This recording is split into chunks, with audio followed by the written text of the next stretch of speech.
Big boss season 8 ఇప్పుడిప్పుడే interesting గా మారుతుంది. బిగ్ బాస్ ఎప్పుడు ఎలాంటి టాస్కులు పెడతారో బిగ్ బాస్ టీమ్ కే అర్థం కాదు. హౌస్ మేట్స్ ని ఏడిపిస్తూ ఉంటారు, నవ్విస్తూ ఉంటారు, ఎమోషనల్ గా డ్యామేజ్ చేస్తూ ఉంటారు, ఒక్కోసారి జీవితం మీద విరక్తి పుట్టేలా చేస్తూ ఉంటారు. అసలు ఎందుకు బిగ్ బాస్ హౌస్ లకి వచ్చాంరా బాబు అన్నట్లుగా ఒక్కోసారి హౌస్ లో ఉన్న కంటెస్టెంట్స్ ఫీల్ అయ్యేలా చేస్తూ ఉంటారు బిగ్ బాస్. బిగ్ బాస్ లో ఉన్న కంటెస్టెంట్స్ విశ్వరూపాలని బిగ్ బాస్ హౌస్ లో బయట పెట్టడానికి బిగ్ బాస్ టీం నానా తంటాలు పడుతూ ఉంటారు. వాళ్ళు ఎమోషనల్ గా ఫీల్ అయినా, ఫైర్ అయినా, ఏడ్చినా, నవ్వినా కూడా end of the day audience కి ఎంటర్టైన్మెంట్ ఇవ్వడం కోసం బిగ్ బాస్ నానా కష్టాలు పడుతూ ఉంటారు. ఇక ప్రస్తుతం బిగ్ బాస్ హౌస్ లో ఫుడ్ టాస్క్ జరుగుతున్న సంగతి అందరికీ తెలిసిందే. టాస్క్ లో భాగంగా హౌస్ లో ఉన్న ఫుడ్ మొత్తం తీసుకెళ్లి స్టోర్ రూమ్ లో పెట్టి మీకు కొంత టైం ఇస్తున్నా, ఎవరు ఏం తినాలి అనుకుంటున్నారో మొత్తం తినేయండి అంటూ అందరూ తింటున్న సగంలోనే బజర ముగిస్తూ ఆ తినే ఫుడ్ కూడా ప్రశాంతంగా తిన్నవ్వకుండా రాజమండ్రి సెంట్రల్ జైల్లో ఖైదీల కన్నా దారుణంగా చూస్తూ ఉంటారు. ఇక టాస్కులు మొదలయ్యే సమయానికి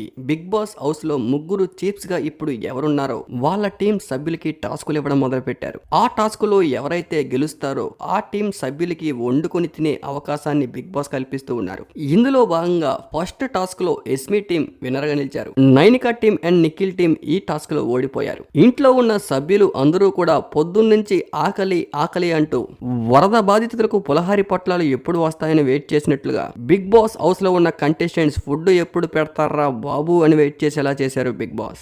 నచ్చిన ఫుడ్ ను నచ్చిన టైంలో స్విగ్గీలో ఆర్డర్ పెట్టుకుని తినే కంటెస్టెంట్స్ బిగ్ బాస్ హౌస్ లో టాస్క్ ఆడి గెలుచుకొని వండుకొని తినే అంత టైం, ఆ పేషెన్స్ ఎలా ఉంటుందో చూడాలని బిగ్ బాస్ చాలా ప్రయత్నాలు చేస్తూ